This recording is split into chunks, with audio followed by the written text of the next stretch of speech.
On September 25, 2006, 14-year-old schoolgirl Georgine Krüger woke up early in the morning. She quickly got ready and went to school. After class, Georgine got on the bus to go home. The girl was in a hurry because a casting agency had promised to call her at around 2 o'clock in the afternoon. She got off at her stop near her home. She only had about 200 meters left to walk, but she never arrived home. Her grandmother, who was waiting for her with lunch, began to worry.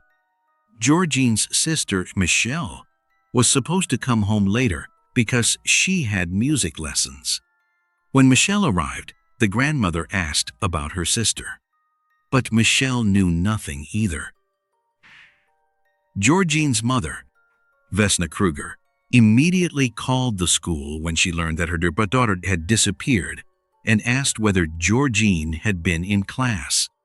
The school confirmed that Georgine had been present.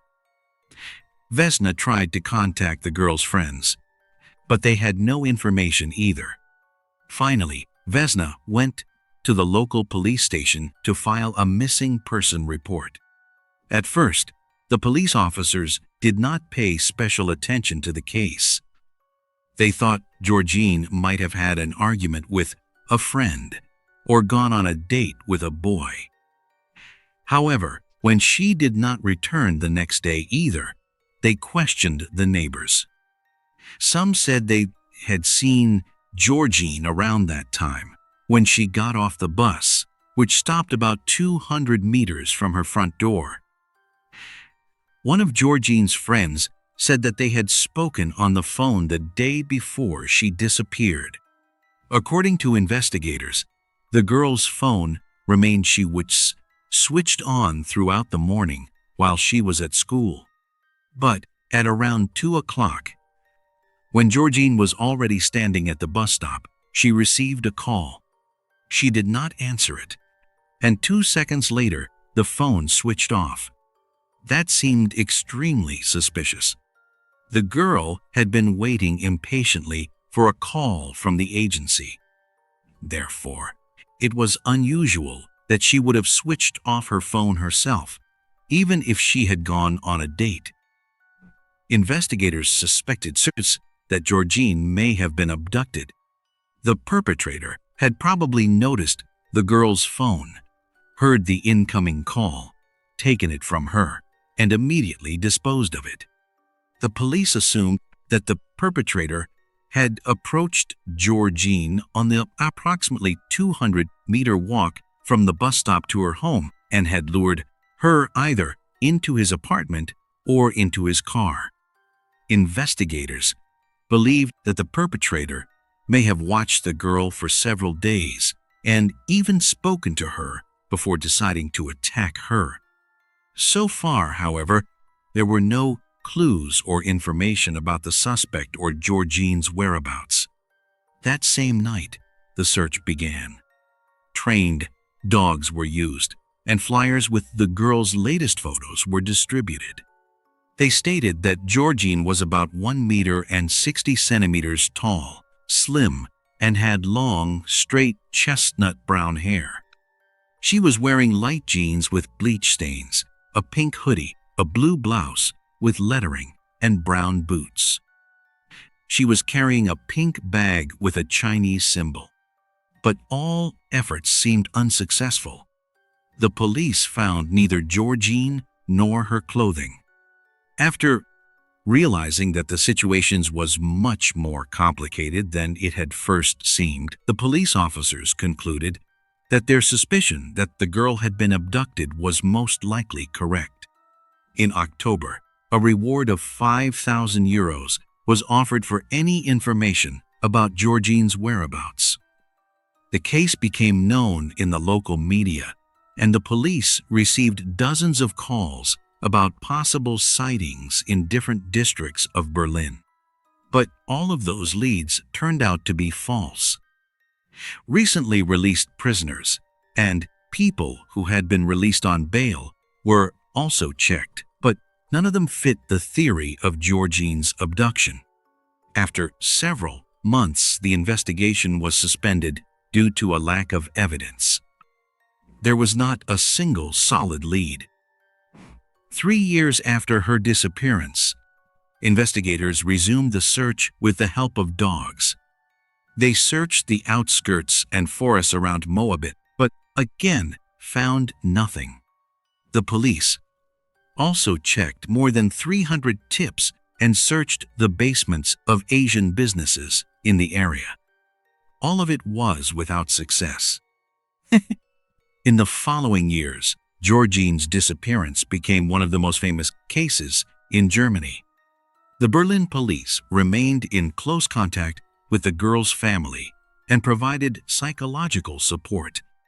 However, there were also people who disagreed with the official theory. Investigator Thomas Roof believed that Georgine had left voluntarily and was still hiding somewhere. Vesna, on the other hand, told the media that her daughter was most likely still alive. She liked to imagine that Georgine had gone to India to act in the films she loved so much.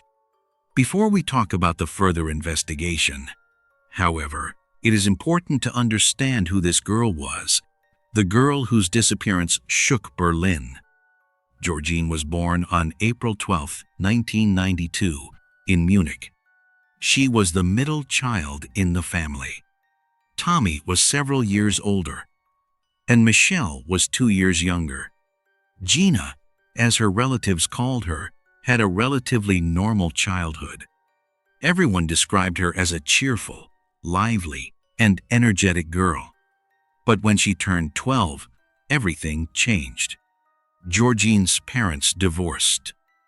Her father moved away with Tommy, while she stayed with her mother and sister. Her father did send money, but he barely took care of his children. His attention was focused entirely on his son, and his relationship with the girls gradually disappeared. Georgine and Michelle were excellent students. In their free time, both girls were involved in dance, theater, music, and books. Art had an important place in their lives. And as we know, books are especially important here, because they too can open up an entire world full of emotions, stories, and even secrets. Georgine especially loved Indian films. She loved watching musicals and imitating the dance moves in front of the mirror. Over the years, it became increasingly clear to her that her destiny was to become an actress. She also thought about a career as a model. She liked posing in front of the mirror. At the beginning of 2006, Vesna was offered a well-paid job in Berlin, which is why Georgine and her sister had to move with her into their grandmother's house in the residential district of Moabit. There, they had to start their lives from the beginning. The girls attended a respected school in a neighboring district, only one stop away from their home. Nevertheless, Georgine's life was far from ideal. She had almost no friends, and many girls did not like her. They found it irritating that she was always dressed fashionably and wore noticeable makeup. In 2006, when Georgine turned 14, she decided to make her dream come true and become an actress. She began attending various castings, and soon an agency invited her to audition for a supporting role in the television series Turkish for Beginners. On September 22nd, Georgine passed the casting and received a lot of praise. The producers promised to contact her on Monday to sign the contract so that she could begin filming in the summer. Unfortunately, the girl waited in vain for that longed-for call and never got the chance to become a great actress. In 2016, 10 years after Georgine's disappearance, the investigation took a 180-degree turn. A new search was organized in Moabit, which awakened new interest in the case. the perfect gift for the Advent season, available on Amazon. Link in the description. Residents of the street where the girl had lived contacted the police because of a neighbor who worried them. This man seemed to have a special interest in underage girls. He actively invited them into his home and asked them extremely strange questions. With this information, investigators checked the witness list again and came across a case from 2013. It involved Ali K., exactly the man the residents of Moabit had pointed out. He was a German man of Turkish background. He was married and had 3 children. Investigators began a covert investigation and uncovered scandalous facts. In July, 2 girls between 11 and 13 years old contacted the police.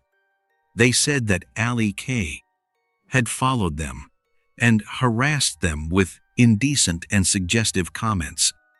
It also turned out that 4 years earlier, the man had already been under investigation for an assault on a girl from a local school. Ali K. had promised her a smartphone at a cheap price. The girl agreed. But when she went down into the basement of his house, she realized that everything had been a trap. The man told her that he was in love with her and that he would leave his wife's life so they could be together. Then he tried to kiss her, but the girl fought back and he struck her. After that, he sexually assaulted her and then handed her a tissue so she could wipe away her tears. Ali K. threatened the girl not to tell anyone about the incident. She agreed, but as soon as she came home, she immediately told her parents. They reported it to the police right away, and the girl was sent for an examination because of the injuries she had suffered. She described in detail the basement where she had been held and said it had felt like a frightening cave. That was exactly where Ali K. was arrested. During questioning, he gave his version of events. The man said he had wanted to sell her a phone, but when they were in the basement, the girl allegedly admitted that she had no money and would pay in another way. According to Ali K., she then kissed him and undressed herself, after which he became overwhelmed, pushed her away, and she hit her head. That was how he explained her injuries and bruises. Ali K.'s wife fully supported her husband and accused the girl of trying to seduce him. Ultimately, Ali K. was convicted of sexual assault and received a suspended sentence. In 2011, he was again under investigation. Yet, he still dragged a 17-year-old girl into a basement and tried to attack her. When she said she was still a virgin, he let her go. The girl also had to promise not to go to the police. But eventually, she reported him anyway. In 2012, the district court found Ali K. guilty of attacking the girl. Because of a favorable social prognosis, he received a sentence of less than 2 years and was again released on probation. According to the victim, after some time, she herself pointed out to the police that Ali K. might be connected to the disappearance of Georgine Krüger. Instead of believing her, however, the police officers reprimanded her and explained that accusations could not be made without evidence. In January 2014, Ali K., who was still on probation, again tried to drag his 14-year-old neighbor into the basement, but he did not succeed. The police officers who received the report limited themselves to writing a report about the incident. All of these cases had similarities to the case of Georgine Krüger. The victims were schoolgirls and walked past Ali K.'s house on their way home. But that was not all. Investigators also discovered that the man had already been questioned as a witness shortly after Georgine's disappearance and had claimed that he did not know her.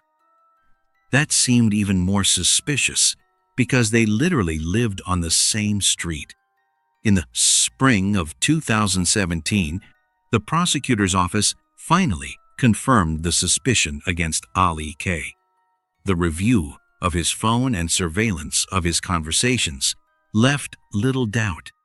However, investigators concluded that the case involving the two girls, 11 and 13 years old, had no criminal significance, and the proceedings were discontinued. The same happened with the case of Georgine Krüger. Investigators saw no prospect of success, but among the investigators there were also those who did not want to give up. They doubted the official conclusions and were ready to do everything to convict the perpetrator. The 6th Homicide Division decided to deploy a specialist undercover. His task was to get close to Ali K. and find out whether he had anything to do with Georgine's disappearance and possibly obtain a confession from him. Recorded conversations showed that the 43-year-old man had heavy debts.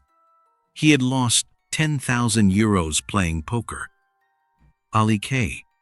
was practically unemployed and needed easy money.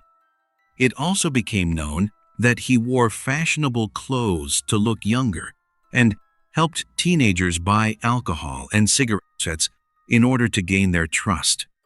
In addition, he was a passionate lover of luxury cars. In his free time, Ali K. visited a Turkish cafe on the ground floor of his apartment building. He had no close friends. He mostly talked to random people who visited that place. The undercover investigator was given the name Hakan and moved into the same area as Ali K. He entered the cafe and staged a loud argument with another undercover investigator in order to attract the suspect's attention. During the conversation, Hakan presented himself as a successful businessman who had come to Moabit to open a gas station. He said he urgently needed a manager and that the position was well paid. When the second police officer left, Hakan stayed behind alone, and Ali K. immediately approached him. He presented himself as the ideal candidate for the manager position, and Hakan told him the salary.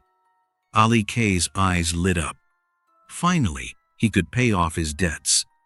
In the following months, Hakan became a close friend of Ali K.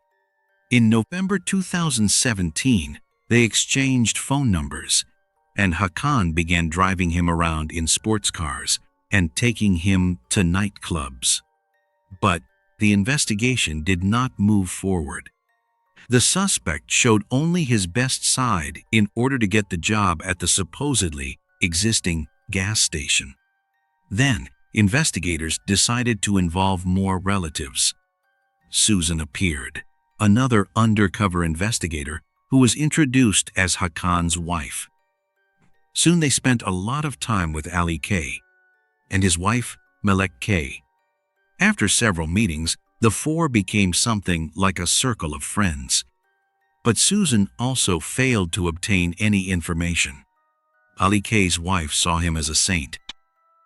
She considered him a good person who simply had bad luck at work and apparently knew nothing about Georgine's disappearance. At that moment, Melek's sister noticed that Hakan and Susan did not seem like a couple in love, and she found it suspicious how quickly they had entered the family's life. Ali K., however, ignored her words. He urgently needed the job that Hakan had promised him. The undercover investigator managed to build such a strong relationship with him that Ali K. even trusted him and Susan to look after his children. But that still did not move the investigation forward. Finally, the police decided to use another undercover investigator.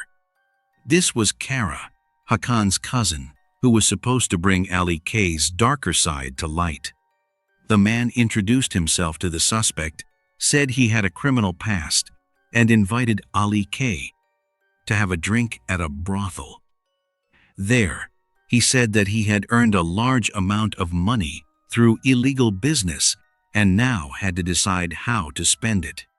But Ali K, again, did not fall into the trap. Investigators began to doubt. Perhaps this man was not the one they were looking for after all. But, as if by fate, on March 31, 2018, the Moabit police received an emergency call. An unknown man claimed to know where Georgine Krüger's body was hidden. He gave coordinates and abruptly hung up. On April 19th, the police went to the indicated location in a nearby forest, but found no evidence.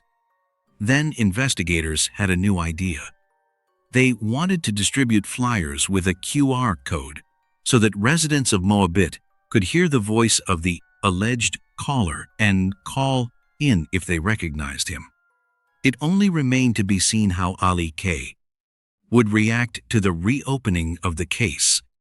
If he became nervous, it would mean only one thing. He was exactly the man they had been looking for so long. In May of that same year, the police spread the news through the media that the Georgine Krüger case had been reopened and that they would not give up until they found the truth. At that time, Hakan installed surveillance cameras in his luxury car and placed one of the flyers with the QR code next to the newspaper in which the article had been published. Then he offered Ali K and his wife a ride. Ali K agreed without hesitation. It had always been his dream to drive such a car. When the couple got into the car, investigators could observe through the cameras how Ali K's wife indifferently flipped through the paper. But with Ali K, things were different. He became visibly nervous and began speculating out loud. After the ride, the man took the paper into a Turkish cafe and tried to find out from the visitors whether they knew anything about the matter. He said he wanted to help the police find the guilty person, but investigators felt that his motive was completely different, and soon they wanted to prove it. In October 2018, Kara finally decided to speak seriously with Ali K. He told that his girlfriend was causing him major problems and that he could not get rid of her because she had compromising material about him. She was demanding a huge sum of money for the breakup and was otherwise threatening to go to the police and claim that Kara had killed someone. The undercover investigator then offered Ali K 100,000 euros to kill his girlfriend and another 50,000 euros if the body was not found within a year. The man had not yet started working as a manager, so the money would have been very useful to him, and he had no moral concerns about the assignment. Finally, he could pay his debts. He asked about the woman's weight, whether he would need to get a car, and which place would be best for the attack. It seemed as if he had done something like this before. The conversation was interrupted for several days, and the undercover investigator returned to his office with the audio recordings of the consultations. On October 30th, Kara and Ali K traveled to Frankfurt, where they again spoke about the planned crime. Kara told him that he did not believe he was capable of murder, and that only the desire to make money quickly was driving him to such thoughts. Then Ali K confessed what he had hidden for many years. Murder was not unfamiliar to him. More than that, he had done it before. Ali K said that in 2006, a 14-year-old girl had moved onto his street in the Moabit district, and she had completely captivated him. He saw her pass his house twice a day, on her way to school and back. Despite her young age, Ali K. began complimenting her and telling her that he found her extremely attractive. Over the months, his attraction grew stronger and stronger. On September 25, 2006, at around 2 o'clock in the afternoon, the man waited in front of his house to see whether the girl would pass by. But that day, he decided not to limit himself to words. He went a step further. The street was quiet and empty. It was the perfect moment. He asked her to help him carry heavy bags into the basement and promised her a small reward. The girl knew him and knew that he was a family man, so she agreed. When they were in the basement, Ali K. locked the door and tried to kiss her. The girl resisted, but he struck her on the head with a metal object. When she lost consciousness, he seriously assaulted her and then strangled her with his own hands. He could not leave her alive. He was afraid she would tell the police what had happened. After making sure the girl was dead, he wrapped her in garbage bags and a carpet. 3 days later, he threw the remains into a dumpster next to the house, from where they were immediately taken to the landfill. This waste was constantly burned, making it impossible to find the body. The girl Ali K. had killed was Georgine Krüger. His confession had just been recorded on Kara's audio device. In December 2018, the police finally arrested Ali K. During questioning, the accused refused to testify, which prolonged the process. He claimed that there was no evidence connecting him to the murder anyway, and in a certain sense, he was right. Investigators had no direct evidence against him, apart from the recorded confession. And without the victim's DNA found in the basement confirming her death, it was extremely difficult to bring charges. Ali K. remained in custody for a year and a half, and although Georgine's family had not received justice, they were very relieved when they learned that the killer had finally been found. In the meantime, the investigation into Georgine's disappearance continued. Investigators persistently searched for evidence, hoping to bring solid charges. Even if they had found no evidence, the confession recorded by an undercover investigator would have carried great weight in court. Criminal procedure law in Germany is less strict regarding the use of evidence than in some other countries. Finally, Martin Glage, representing the prosecutor's office, explained that the judge had authorized the undercover operation against Ali K. On July 31, 2019, the trial began. Ali K.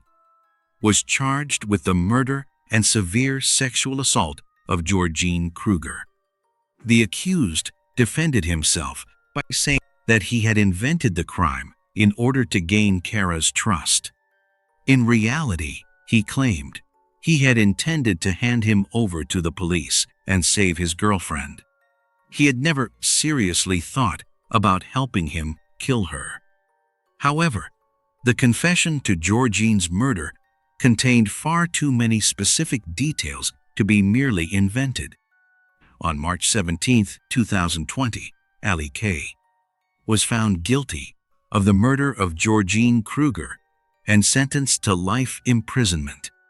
But although the killer is behind bars, Georgine's family still has not received full justice. At the time this report was written, the girl's body had still not been found. According to the prosecutor's office, the chances of finding the body are extremely low. Most likely, she was disposed of together with the garbage after Ali K. threw her away in 2006. As for the actions of the police, there was some controversy. The media asked whether investigators should have focused on Ali K. as early as 2012, when he was convicted of sexual assault. If the facts had been compared back then, many girls might perhaps have been spared his attacks. The police department and the prosecutor's office justified their position by saying that not everyone accused of sexual harassment is entered into the police information system. Therefore, it was not obvious to other departments that the suspect could have had anything to do with the Georgine Krüger case. Despite the brilliant and arduous investigations, the police failed the girls of the Moabit district by allowing them to live for more than 10 years in the neighborhood of a rapist and murderer. Now only one question remains open. Will Georgine's body ever be found? Thank you for watching, and take care of yourselves.